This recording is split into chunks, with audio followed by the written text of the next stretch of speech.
자, 오늘 설교 말씀은 요한복음 1장 12절 13절입니다. 요한복음 1장 12절 13절 시작. 영접하는 자 곧 그 이름을 믿는 자들에게는 하나님의 자녀가 되는 권세를 주셨으니 이는 혈통으로나 육종으로나 사람의 뜻으로 나지 아니하고 오직 하나님께로부터 난 자들이니라. 아멘. 할렐루야. 오늘도 이렇게 우리가 하나님께 예배드릴 수 있도록 또 이끌어 주시고 인도하신 하나님께 감사를 드립니다. 우리가 계속 지금 이제 요한복음에 있는 내용들을 통해서 하나님이 어떤 분이신지, 또 우리가 어떻게 하면 구원받는지, 또 믿는다라는 건 무엇인지 이제 이런 부분들을 계속 좀 살펴가고 있는데, 지난주에 내용이 뭐였죠? 지난주 제목은 어떻게 하나님의 자녀가 되는가라는 거예요. 어떻게 하나님의 자녀가 된다고 그랬어요. 요한복음에서는 예수님을 영접함으로, 또 그리고 하나님으로부터 태어나야 된다. 그러니까 영접해야 된다, 태어나야 된다. 그 두 가지를 통해서 요한은 하나님의 이렇게 한다면 하나님의 자녀가 될 수 있다라는 사실들을 가르치고 있다는 거예요. 근데 오늘은 그 내용과 이어서 어떤 내용이냐면 제목이 뭐예요? 어떻게 하나님의 자녀인 것을 알 수 있나라고 하는 그런 소제목인데, 실제로는 좀 줄이면 친자 확인이라는 거예요. 친자 확인. 친자 확인법. 그래서 어떻게 하면 우리는 하나님의 자녀인 것을 알 수 있고 확인할 수 있는가라고 하는 거죠. 그러니까 하나님의 자녀라면 어때? 우리는 하나님의 자녀인 것을 알 수 있고 확인할 수 있고 증명할 수가 있어야 된다는 거예요. 근데 많은 그리스도인들이 이런 사실을 잘 알지 못하고 있는 경우들이 있는 것 같아요. 그래서 그냥 막연하게 감성적으로만 나는 하나님의 자녀가 되었을 것이야 이렇게 생각을 하는 경우들이 있다는 것이죠. 그렇지만 성경은 분명하게 우리가 하나님 자녀라면 자녀된 증거와 확신을 가져야 된다라고 성경은 분명히 밝혀주고 있다는 거예요. 일반적으로도 사람들은 누군가가 나의 친자이다, 아니면 나의 부모, 나의 아버지가 누군가, 뭐 이런 사실들을 알기를 원한다라면, 그런 의심이 생겼을 때 어떻게 하죠? 친자 확인을 한다라는 거예요. 뭔가 그런 확인을 하려고 힘쓴다라는 거지. 좀 더 분명하고 확실한 확인을 하려고 노력을 한다라는 건데, 조선시대에도 이런 친자 확인법이 있었대. 신기하잖아요. 근데 조선시대에는 아마 예전에 언젠가 드라마에서나 어딘가 영화에서 본 것 같은데, 옛날에는 친자 확인을 할 때 그렇게 했다라는 거야. 그릇에다가 물을 떠놓고 그 두 사람의 피를 동시에 떨어뜨려서 두 사람의 피가 서로 이렇게 같이 엉켜 붙으면 그 친자이고, 두 사람의 피가 이렇게 서로 엉켜 붙지 않고 갈라지면 친자가 아니다, 이렇게 해서 친자 확인을 했다라고 하는 거죠. 근데 그런 것은 조금 이제 비과학적이라는 거죠. 그래서 사람들은 좀 더 과학적이고 분명한 어떤 확인법을 찾기 위해서 노력을 하다가, 지금은 어떤 방법들을 사용하죠? 유전자 검사를 통해서 이게 내 친자가 맞는지라고 하는 것들을 확인을 하게 된다라는 거예요. 과학이 발달하면서 지금은 이제 유전자 검사를 통해서 확인을 하고 있는데, 유전자 검사를 하는 이유는 뭘까요? 자녀는 분명히 부모의 유전자를 받고 태어난다라는 거예요. 그래서 자녀의 유전자와 부모의 유전자가 일치하는지를 확인하는 것들을 통해서 이게 내 친자구나, 내 부모구나, 이런 것들을 확인할 수 있다는 거지. 그러니까 사실은 내가 부모를 닮으려고 한다라고 해서 닮아지는 것이 아니라, 유전적으로 부모에게 있는 것을 그냥 물려받기 때문에, 물려받아서 태어나는 거예요. 처음부터 태어날 때부터. 그렇기 때문에 그 부모와 자식 사이에는 반드시 닮을 수밖에 없다라고 하는 거죠.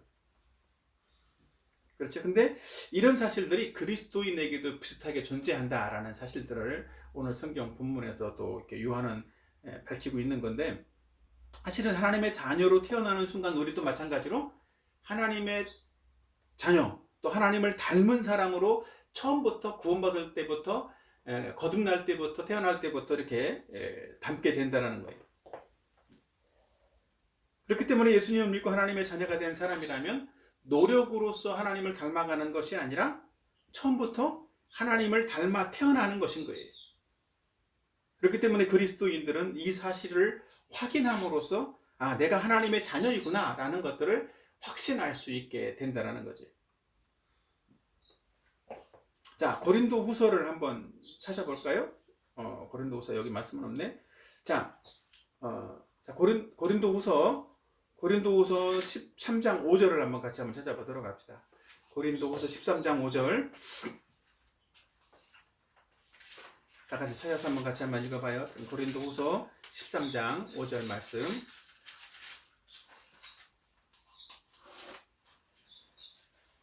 시작. 너희는 믿음 안에 있는가? 너희 자신을 시험하고 너희 자신을 확증하라. 예수 그리스도께서 너희 안에 계신 줄을 너희가 스스로 알지 못하느냐? 그렇지 않으면 너희는 버림받은 자니라.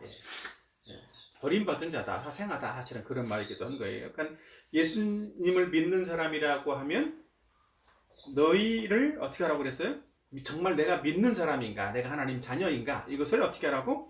시험하고 확증해보라고 말씀을 하고 있다는 것이죠. 근데 많은 교회 다니는 그리스도인이라는 사람들이 사실은 이런 사실들을 잘 모르고 있는 경우들이 많이 있다는 거예요. 그냥 막연하게 생각한다는 거죠. 나는 교회에 다니고 있으니까, 때로는 하나님이 나를 사랑하시니까, 아니면 예수님이 나를 위해서 십자가에 못 박혀서 죽으셨다라고 하니까, 때로는 나는 교회에 많은 섬김과 봉사를 하고 있고 헌금도 많이 하고 있으니까, 그렇기 때문에 나는 하나님의 된 것이 아니겠는가 이렇게 생각을 하는 경우들이 있다는 것이죠. 근데 그럴 수도 있지만 대부분들은 그렇지 않다라는 거예요. 만약 그것이 막연한 어떤 감정에 젖어서 감성적으로 생각하는 것이라면 하나님의 자녀가 아니고 구원받은 것도 아니다라는 거죠.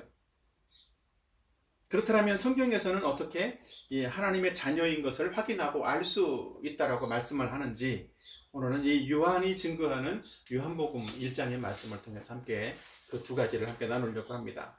자, 우리는 어떻게 하나님의 자녀인 것을 알 수 있는가? 첫 번째로는 하나님의 통치를 받는 사람이어야 한다는 거예요. 하나님의 통치를 받는 사람이다. 자, 요한복음 1장 12절 말씀을 여기 나와 있는 대로 다 같이 한번 읽어보도록 하겠습니다. 시작.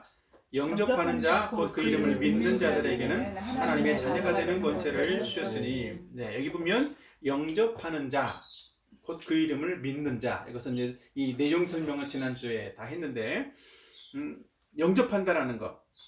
영접한 사람은 예수님을 어떤 분으로 영접한다고 그랬어요?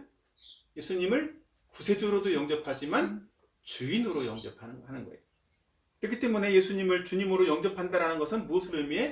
나는 예수님의 주인 되심을 따르고 주인의 말을 잘 듣는, 통치를 받는 사람이다라는 것을 전제하에 두고 말하는 거라는 거예요. 그러니까 예수님을 주님으로 믿고 영접한 사람이라면 자연스럽게 예수님의 통치를 받는 것이고, 하나님의 자녀라면 자연스럽게 처음부터 태어날 때부터 하나님의 통치를 받는 사람이어야 한다는 것이죠.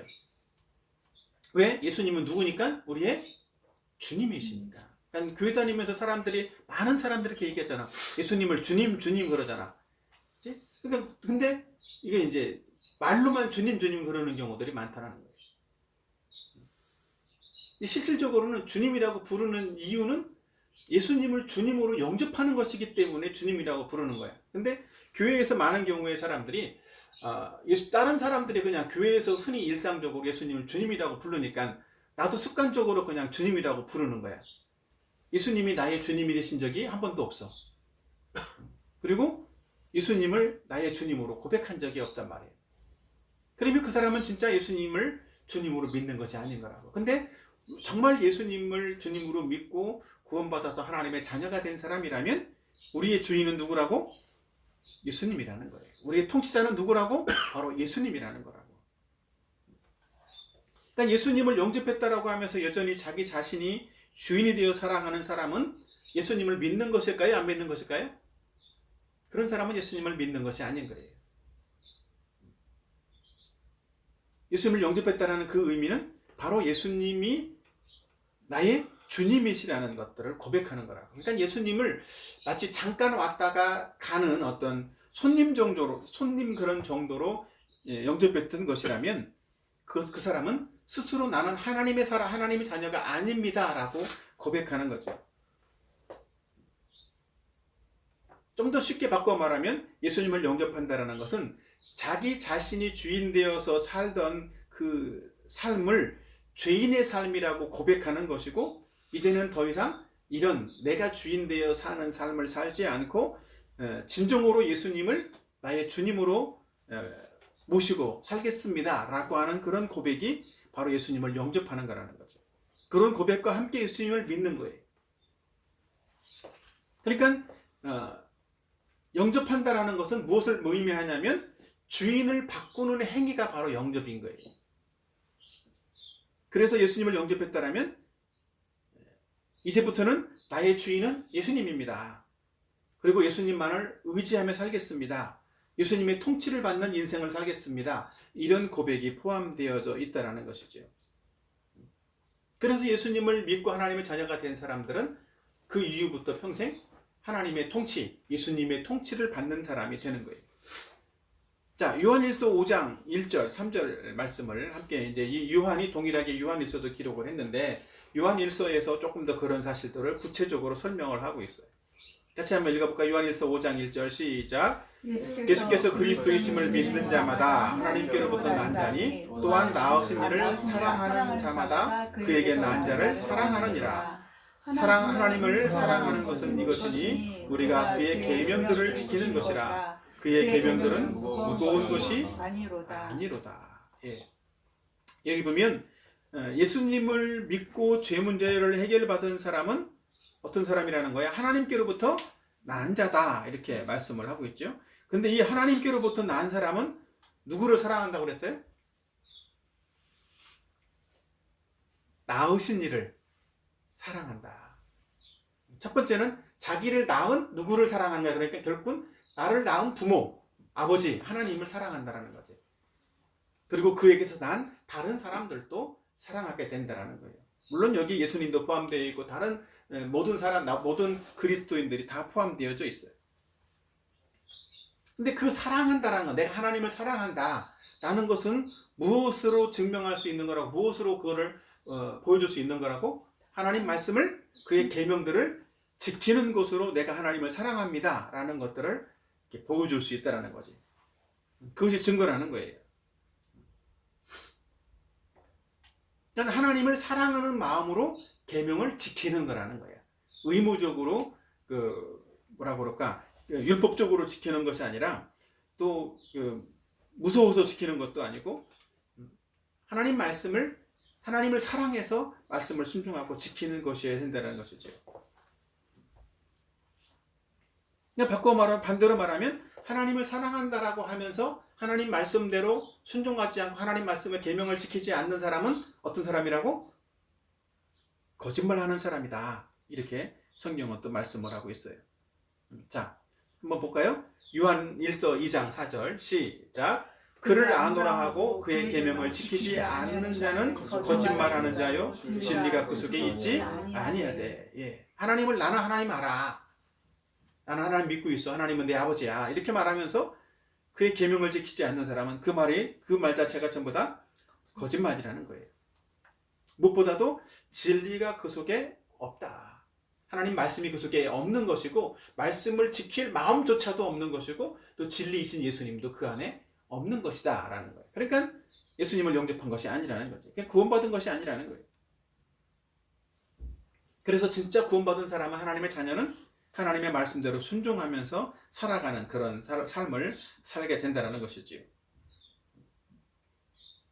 믿음으로써 우리는 그래서 분명 주인이 바뀐 삶을 실제로 사는 것이다 라는 건데, 이런 어떤 믿음으로써 내가 주인을 바꾸는 삶이 바로 영접이고 그것이 구원받은 하나님의 자녀의 삶이다라는 사실에 대해서 바울도 이렇게 증거를 하고 있는데, 다 갈라디아서 2장 20절 한번 말씀을 같이 보도록 합시다.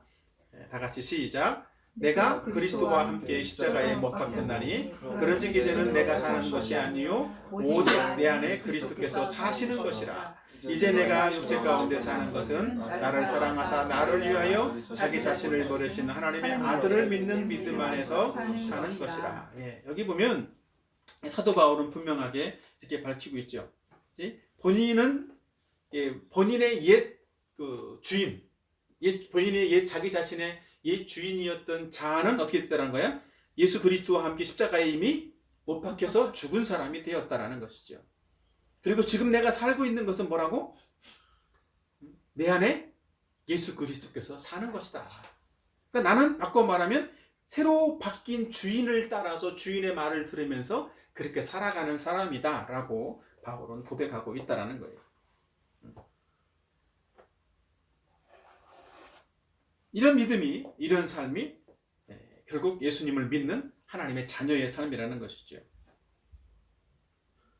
그래서 예수님을 믿는 사람들은 그리스도의 십자가에 못 박혀 죽는 자신의 옛 주인이, 자기 옛 자아가 그리스도와 함께 십자가에 못 박혀 죽는 것처럼 자기 자신은 아무런 소망이 없는 사람이라는 것, 나는 아무런 소망이 없는 죄인입니다 라는 것들을 인정하는 사람이에요.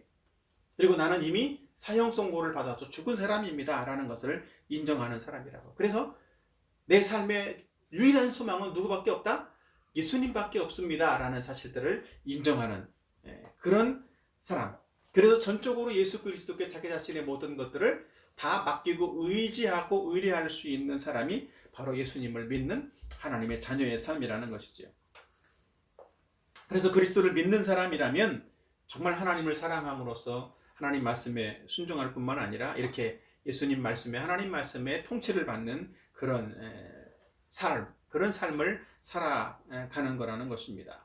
우리 모두도 정말 이렇게 예수님을 믿고 하나님의 자녀가 된 그런 사람이라면 하나님의 통치를 받고 따르는 그런 삶을 살아야만 하는 거예요.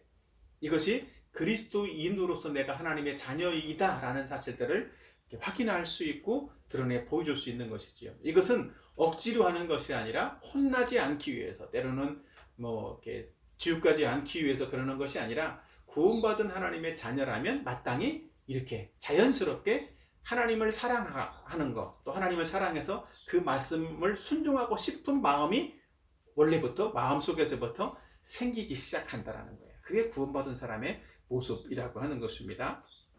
알았죠?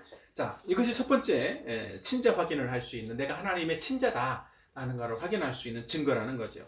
그럼 두 번째는 뭘까요? 자, 봅시다. 두 번째는 하나님의 생명을 가진 사람이다라는 거예요. 누구의 생명을? 하나님의 생명을 가진 사람. 자, 요한복음 1장 13절 본문에 보면 이는 혈통으로나 육종으로나 사람의 뜻으로 나지 아니하고 오직 하나님께로부터 난 자들이라. 여기 보면 사람의 뜻으로 나지 않고 하나님께로부터 난 자다. 누구에게서부터? 앞에 부분은 육체적으로 났다라는 의미들을 말하는 거야. 뒤는 영적으로 하나님에게서부터 났다. 그러니까 육체적으로 난다라는 것은 누구에게서나 부모의 혈통을 이어받아서 육신적으로 태어나는 거예요. 뒤에는 하나님으로부터 태어난다라는 거죠. 그러니까 똑같이 육신적으로 어떤 그 유전자를 받아서 또 혈통을 받아서 이렇게 태어나는 것처럼 하나님의 자녀는 하나님의 혈통을 받은 사람으로 태어난다라는 거예요. 누구의 혈통? 하나님의 혈통을 받은 사람으로 태어난다는 것이죠. 흔히 가족을 말할 때 핏줄, 혈연관계 이런 표현을 하죠. 그죠? 혈연관계라고 하는, 혈연이라는 것은 만들어지는 거예요? 아니면 태어나는 거예요? 혈연은 만들어지는 것이 아니라 태어나는 거예요. 처음부터. 그렇기 때문에 학연이나 지연을 뛰어넘어서 전 세계적으로 가장 강력한 인맥이 바로 뭐예요? 혈연관계라는 거라고. 나는 우리나라만 혈연관계가 강한 줄 알았더니 사실은 미국도 그렇고 전 세계에 다 이런 혈연관계가 강하다라는 거예요. 이 핏줄은 다른 말로 말하면 같은 생명을 가진 존재다라는 사실들을 말하는 거예요. 나랑 같은 생명을 가졌어. 피를 나눠 가진 형제야. 그런 말도 하잖아. 그지? 그러니까 같은 피를 가졌다라는 의미가 바로 이 핏줄이라는 의미라고. 사실은 성경에서 비슷하게 레위기 17장 11절에도 보면 생명은 피에 있다라는 말씀을 레위기에서는 하고 있는데, 피가 그만큼 중요한 것이고, 피가 있느냐 없느냐에 따라서 죽었느냐 살았느냐 이것도 말해주는 것처럼, 사실은 피라는 것은, 피라는 자체가 생명을 대변하는 어떤 그런 모습으로 성경은 드러내고 있다는 것이죠. 그러니까 우리는 예수님을 믿는 순간 하나님의 생명을 가진 사람으로서 새롭게 태어난 그런 하나님의 자녀가 되는 것이다 라고 성경은 말씀하고 있다는 거죠. 이 부분들도 사실은 요한 1서에서 조금 더 자세하게 설명을 하고 있어요. 요한일서 5장 11, 12절 같이 한번 읽어보도록 하죠. 시작. 또 증거는 이것이니 하나님이 우리에게 영생을 주신 것과 이 생명이 그의 아들 안에 있는 그것이니라. 아들이 있는 자에게는 생명이 있고 하나님의 아들이 없는 자에게는 생명이 없느니라.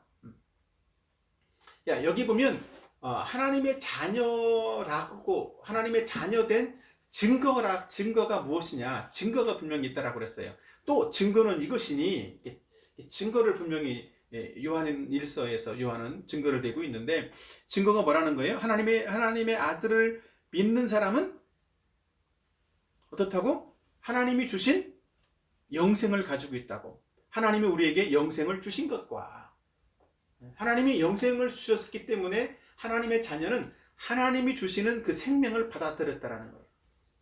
그 생명을 가지고 있다. 근데 그 생명이 누구 안에 있는 거라고? 하나님의 아들 안에, 아들 예수 그리스도 안에 있던 거야. 이것은 하나님의 아들 예수님 안에 있는 생명이라면 누구에게 있는 생명이냐면 하나님이 가지고 있는 생명이라는 거지. 예수님은 하나님의 아들이니까. 그러니까 하나님도 가지고 있고 아들 예수님도 가지고 있는 그 생명이 누구에게 있다고? 하나님을 믿는 우리에게도 있다는 거야. 그러니까 하나님의 생명이 우리에게 들어와 있다는 거지. 그래서 아들이 있는 사람에게는 뭐가 있다고? 하나님의 생명이 주어진 것이다. 반대로 하나님의 아들이 내 속에 없는 사람은 하나님의 생명이 없는 사람이다 라는 사실들을 말해주고 있다는 것이죠. 그래서 우리는 이 하나님을 믿을 때 이 하나님이 가지고 있는 동일한 생명을 우리도 받아가지고 거듭 태어난 그런 사람이 된다는 것이죠. 우리는 이 사실을 확신해야 되는 거예요. 모든 그리스도인들은 이 사실을 믿어야만 하는 거라고. 이런 증거가 내 안에 있다라는 사실들을 확신을 해야만 한다는 것이죠. 그렇기 때문에 이런 하나님의 생명을 받아가지고 태어난 이 하나님과 이 생명의 관계로 맺어진 이 관계는 이 세상에 아무도 끊을 수가 없다는 거예요. 피는 물보다 진하다, 그런 말이 있는 것처럼 이 관계는 끊어질 수가 없어. 한번 하나님과 이 생명의 관계로 맺어진 관계는 끊어질 수가 없다고. 하나님은 이런 관계에 있는 사람들을 향해서 때로는 우리가 잘못했다라고 해서 너희는 자식 호적 파. 하나님은 절대로 그렇게 하지 않는다라는 거지. 호적을 팔 수가 없어요. 어떤 세력도, 사탄도, 어떤 악한 세력들도 하나님과 우리와의 이 생명의 관계를 절대로 끊을 수가 없다라는 것이죠. 그렇기 때문에 하나님과 우리가 이 생명의 관계를 가진 사람, 또 하나님의 생명에 속한 사람이라면 어떤 마음을 가지게 될까? 소속감을 가지게 돼. 소속감이 뭔지 알아요? 내가 여기에 속한 사람이다라는 거야. 그치? 그래서 이 소속감은 자연스럽게 어떤 모습으로 드러나냐면 가족 관계 안에서는 가족 의식이라는 것으로 드러나. 그래서 그건 본능적으로 가지는 건데, 누가 가족이야. 그러니까 동생이 길거리에서 누구한테 맞는 것을 봤어. 그럼 오빠는 어떻게 해야 돼? 본능적으로 뛰어가서 야 이놈의 자식들아 이러면서 내 동생이야 이러면서 동생을 보호해주고 도와줘야지. 그죠? 그게 본능이란 말이야. 동생을 내버려두고 오빠는 도망가는 그런 오빠는 없는 거지. 그치? 반대로 또 다르게 생각해보면 누가 내 부모에 대해서 인격모독을 하고 쌍욕을 한다. 그럼 어떻게 하겠어? 그 마음속에서 그 마음속에서 울분이 생기는 거야. 네가 뭔데 우리 아버지 우리 어머니에 대해서 욕을 하냐 이런 식으로 오히려 그래서 이제 서로 싸우는 그런 경우들이, 화를 내고 싸우는 경우들이 생기는 거죠. 이게 본능이라는 거야. 이게 가족의식이라고. 마찬가지로 하나님의 자녀들도 비슷하다는 거죠. 누가 하나님에 대해서 모독을 한다. 그럼 어떻게 해야 돼? 자연스럽게 화가 나는 거야.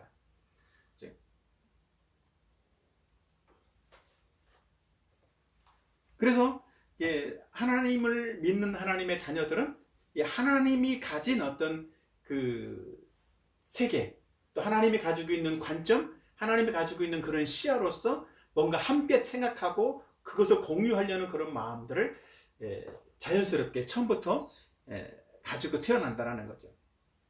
그래서 하나님의 시야와 관점으로 내 인생을 바라보기도 하고 또 세상을 바라보려고 하는 어떤 그런 세계관을 가지는 것이 자연스러운 거라는 거예요. 예수님을 믿는 사람들은 그런 세계관을, 하나님이 가진 세계관을 가지게 돼. 그리고 무엇보다 세상에 있는 것들을 사랑하지 않는다라고 또 그 요한일서에서 말하고 있습니다. 같이 한번 읽어볼까요? 한번 요한일서 2장 15, 16절 시작. 이 세상이나 세상에 있는 것들을 사랑하지 말라. 누구든지 세상을 사랑하면 아버지의 사랑이 그 안에 있지 아니하니 이는 세상에 있는 모든 것이 육신의 정욕과 안목의 정욕과 이생의 자랑이니 다 아버지께로부터 온 것이 아니요 세상으로부터 온 것이라. 하나님의 자녀라면 무엇을 사랑해야 된다라고 말하고 있는 거예요? 하나님께로부터 온 것만 사랑해야 된다. 반대로 지금 여기서 표현한 것은 세상이나 세상에 있는 것들은 사랑하지 말라, 이렇게 말하고 있는 것이죠. 그죠? 왜냐하면 세상에 있는 것들은 뭐라고? 다 아버지께로부터 온 것이 아니다. 단지 이것은 우리의 육신의 정욕과 안목의 정욕과 이생의 자랑에 속한 것뿐이다라는 거예요. 그러니까 이런 것들을 하나님의 자녀라면 사랑하지 말아야 된다는 것이지. 그러니까 우리가 진정으로 사랑해야 될 것은 뭐라고? 예수님처럼 나의 뜻이 아니라, 예수님 보잖아. 나의 뜻대로 하지 마시고 아버지 뜻대로 하십시오라고 고백했던 것처럼 나의 뜻이 아니라, 내가 원하는 것이 아니라 하나님이 원하시는 것, 하나님의 뜻을 성취하기 위해서 세상에 사는 사람이 되어야 된다는 거예요. 그래서 이 세상 속에서도 세상에 관심을 갖기보다는 영원한 것, 하나님에게 속한 것, 영적인 것, 이런 것들을 사랑하고 이런 것들에 관심을 두어야 되는 거예요. 바울도 이런 이야기를 했는데 로마서 8장 5절 7절 같이 한번 읽어볼까요? 시작. 육신을 따르는 자는 육신의 일을, 영을 따르는 자는 영의 일을 생각하나니 육신의 생각은 사망이요 영의 생각은 생명과 평안이니라. 육신의 생각은 하나님과 원수가 되나니 이는 하나님의 법에 불복하지 아니할 뿐 아니라 할 수도 없습니다. 육신의 생각을 하는 사람, 영의 생각을 하는 사람을 구분해주고 있어요. 육신의 생각을 하는 사람은 누굴까? 예수님을 믿지 않은, 구원받지 않은 사람. 영의 생각을 하는 사람은 하나님의 자녀라는 거예요. 그러니까 구원받지 않은 사람은 맨날 육신의 일만 생각하는 거야. 근데 구원받은 사람은, 영을 따르는 사람은 영의 일을 생각을 한다는 거지. 왜? 영의 일은 생명이기 때문에. 생명과 평안이다. 영적인 생명을 가진 사람은 영의 일을 생각할 수밖에 없다라는 거예요. 그죠? 그러니까 그 사람이 생각하는 것, 그 사람의 관심사, 이런 것들을 보면 육신적인가, 세상적인가, 이런 것들을 보면 이 사람이 구원받은 사람인가, 하나님의 자녀인가를 알 수 있다는 거지. 여러분 어떤 것 같아요? 여러분의 생각은 육신적입니까? 세상적입니까? 아니면 영적입니까? 또 영원한 것을 생각하는, 하나님에 속한 것들을 생각하고 있습니까? 이런 것들을 내가 살펴봄으로써 내가 하나님의 자녀인지 라고 하는 것들을 확인할 수 있다는 거지. 이것은 중요한 거예요. 이것은 내가 정말 하나님의 생명을 나도 가진 사람인가를 확인할 수 있는 중요한 수단이라는 거죠. 그래서 하나님의 생명을 가진 사람은 영적인 일을 생각하게 되고 영적인 것을 따르는 삶을 살게 된다는 거예요. 그래서 하나님에 속한 것, 영원한 것, 그런 것들이 내 마음속에 어떻게 보여야 돼? 아, 저것이 멋있는 거구나, 이렇게 보이게 된다는 거지. 그러니까 하나님이 원하시는 것, 하나님이 기뻐하시는 것, 영적인 것을 따르는 것, 이것을 내 마음속에서부터 아, 저것이 되게 좋아 보이네, 이런 마음을 갖는 거예요. 그러니까 좋아 보이기 때문에 그걸 따르고 싶은 마음이 생기는 거죠.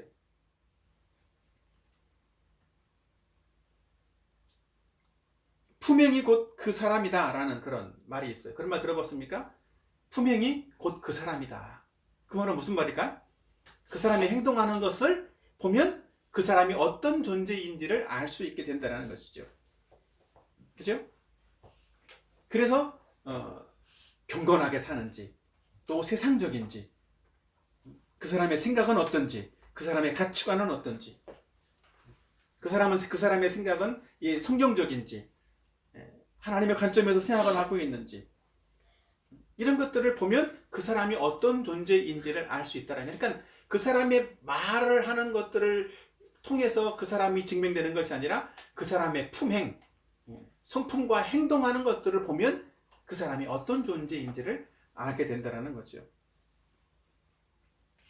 그러니까 하나님의 자녀는 말로써 난 하나님의 자녀야 라고 말해서 되는 것이 아니라 그냥 자연스럽게 본래부터 그렇게 태어났기 때문에 그 사람의 행동은 자연스럽게 그런 하나님이 기뻐하시는 행동으로 발전해 간다라는 거, 이렇게 나가는 거예요. 요즘 우리가 그런 거 많이 하죠. 술, 그치? 담배, 마약, 또 뭐가 있나? 동성애. 우리 집 애들도 그런 거 하면 안 돼. 내 배우자입니다 그러는데 동성을 데리고 온다든지 그러면 안 되는 거야. 그 하나님 앞에서 죄란 말이야. 그거는 음행, 이런 것들은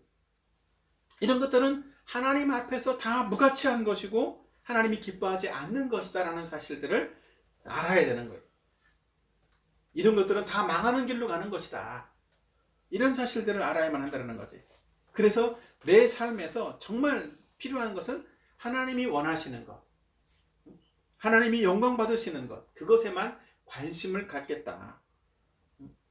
그런 마음을 갖는 것이 하나님의 생명을 가진 사람의 모습이라는 거죠. 오직 하나님께만 영광.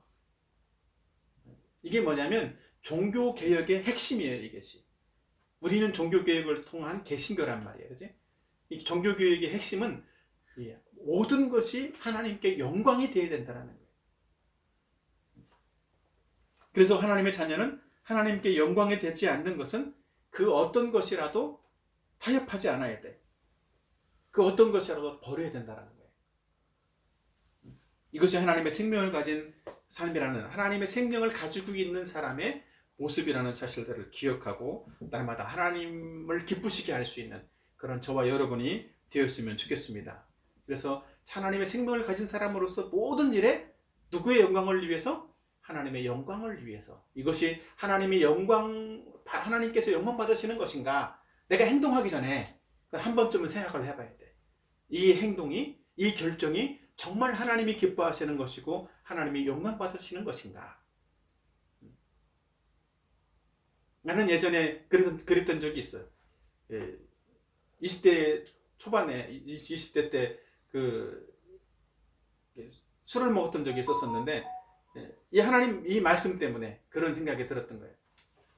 이것은 하나님이 기뻐하는 것이 아니구나, 하나님이 영광 받으시는 것이 아니구나 라는 생각이 들어서 그때부터 그날부로 술을 끊게 됐어. 친구들이 술집에 가서 술 먹으라고 같이 친구들 만나면 유혹을 해도 아예 술잔을 엎어놓고 친구들하고, 야, 내가 꼭 술을 먹어야만 너하고 얘기할 수 있냐, 나는 술 안 먹고도 얘기할 수 있다. 그래서 술을 안 먹게 되기도 했고, 나중에는 이제 야, 우리 만나면 술집부터 가지 말고 만나면 밥집부터 가자. 그래서 밥을 먹고 거기서 고기도 구워 먹고 실컷 얘기도 하고, 그리고 나서 2차로 술 먹으러 갈 사람들은 니네끼리 가, 그리고 술 안 먹으러 갈 사람은 그냥 집에 가자. 이래서 그때부터 이제 그렇게 분위기를 바꿨던 일들이 있었는데, 그런 게 필요하다는 거예요. 내가 하는 행동이, 내가 하는 어떤 품행이 하나님이 영광 받으시는 것인지를 먼저 생각하고 결정할 수 있는, 그래서 우리의 삶이 정말 내가 하나님의 생명을 가진 사람인지, 또 하나님의 생명을 받아가진 사람으로서 어떤 삶을 살아야 하는지를 먼저 생각하면서 하나님께서 기뻐하시는 하나님의 자녀의 어떤 삶을 살아갈 수 있는 그런 저와 여러분이 되기를 예수님의 이름으로 축원합니다.